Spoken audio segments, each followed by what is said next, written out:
Print media, electronic media మిత్రులందరికీ నమస్తులు. ఈరోజు రాష్ట్ర వ్యాప్తంగా అంగన్వాడీ టీచర్ల, హెల్పర్ల, మినీ టీచర్ల వేతనాల పెంపు, మిగతా సమస్యల తక్షణ పరిష్కారం కోసం ప్రెస్ మీట్లు నిర్వహించుచున్నాము. అందులో భాగంగా వెల్దుర్తిలో కూడా ఈరోజు ప్రెస్ సమావేశం పెట్టాము. రాష్ట్ర వ్యాప్తంగా అంగన్వాడీ టీచర్లు, హెల్పర్లు, మినీ టీచర్లు అతి తక్కువ గౌరవ వేతనాలతో గత 50 సంవత్సరాల నుండి పనిచేస్తున్నప్పటికీ రాష్ట్ర ప్రభుత్వం వేతనాలు పెంచక 7 సంవత్సరాలైంది. కేంద్ర ప్రభుత్వం గౌరవ వేతనాలు పెంచక 12 సంవత్సరాలైంది.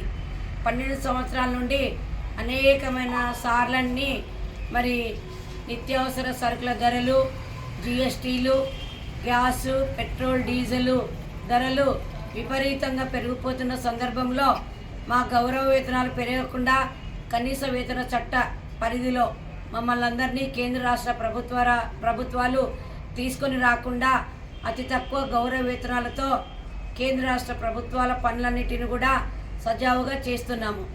ప్రస్తుతము ఆంధ్రప్రదేశ్కు సంబంధించి గత 5 సంవత్సరాల నుండి ఇప్పటి వరకు వేతనాలు పెరగలేదు.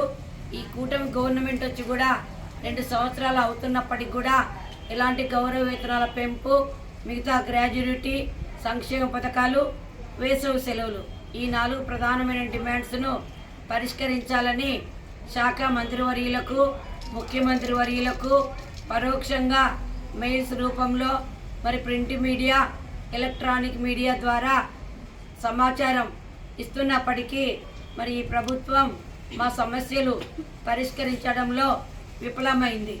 మార్చి నెల 2వ తేదీ రాష్ట్రంలో ఉన్నటువంటి అంగన్వాడీ టీచర్లు, హెల్పర్లు, మినీ టీచర్లు చెలో విజయవాడ ధర్నా నిర్వహించాము. ఆ రోజు గౌరవనీయులు మంత్రివర్యులు అచ్చెన్నాయుడు గారు మమ్మల్ని అందరినీ మరి చర్చలకు పిలిపిస్తామన్నారు. 6 గంటల దాకా వేచి చూసాము, పిలిపించలేదు. ఇప్పుడైనా 8వ తేదీ ఆదివారము అంతర్జాతీయ మహిళా దినోత్సవం సందర్భంగా మరి ముఖ్యమంత్రి వర్యులు, శాఖ మంత్రివర్యులు తక్షణమే వేతనాలు పెంచాలి, గ్రాడ్యుయేటీ చట్టం ప్రకారం ఇవ్వాలి, వేసవి సెలవులు మే నెలంతా ఇవ్వాలి, సంక్షేమ పథకాలు అర్బన్ రూరల్ తేడా లేకుండా ఇవ్వాలి. ఈ 4 సమస్యలను ఉమెన్స్ డే రోజు ప్రకటించి మాకందరికీ మరి అంతర్జాతీయ మహిళా దినోత్సవం సందర్భంగా తీపి కబురును ఇవ్వాలని ఈ ప్రెస్ మీట్ సాక్షిగా కోరుతున్నాము. Lalitha Andhra Pradesh Anganwadi workers helpers association రాష్ట్ర ప్రధాన కార్యదర్శి, ఏఐటీసీ అనుబంధం.